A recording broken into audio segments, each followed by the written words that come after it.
Hello, this is Dr. Harvard Ayers, author of Arctic Gardens, Voices from an Abundant Land, and also Professor Emeritus of Anthropology at Appalachian State University in Boone, North Carolina.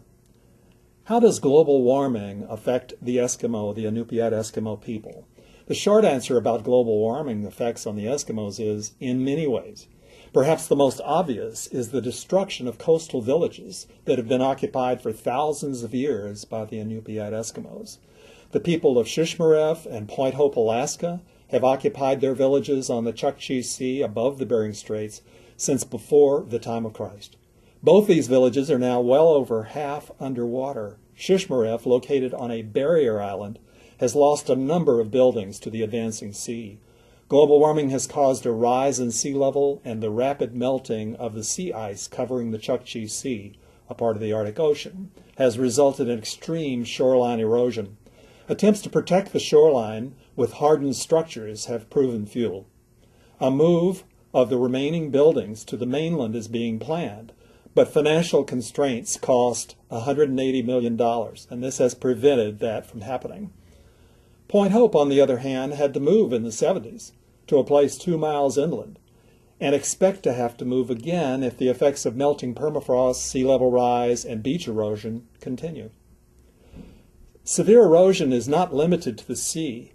Rivers in Arctic Alaska have in some cases widened considerably due to the melting of permafrost along their banks. Like for seaside villages, buildings have to be moved away from the water's edge. Due to more severe storms on the Arctic Ocean, due again to the melting of sea ice, ocean-going whaling has become much more dangerous. A number of Inupiat ocean-going whalers have been lost in recent years due to these storms. Even experienced whalers can be caught in a killer storm, since conditions nowadays have never in the past been seen. The Inupiat Eskimos of the Arctic have for many centuries used what they call ice cellars to keep meat frozen over the summer.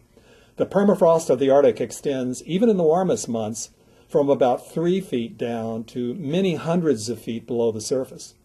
All you have to do is dig down about 12 or 15 feet with a shovel and pickaxe to find a very cold icebox.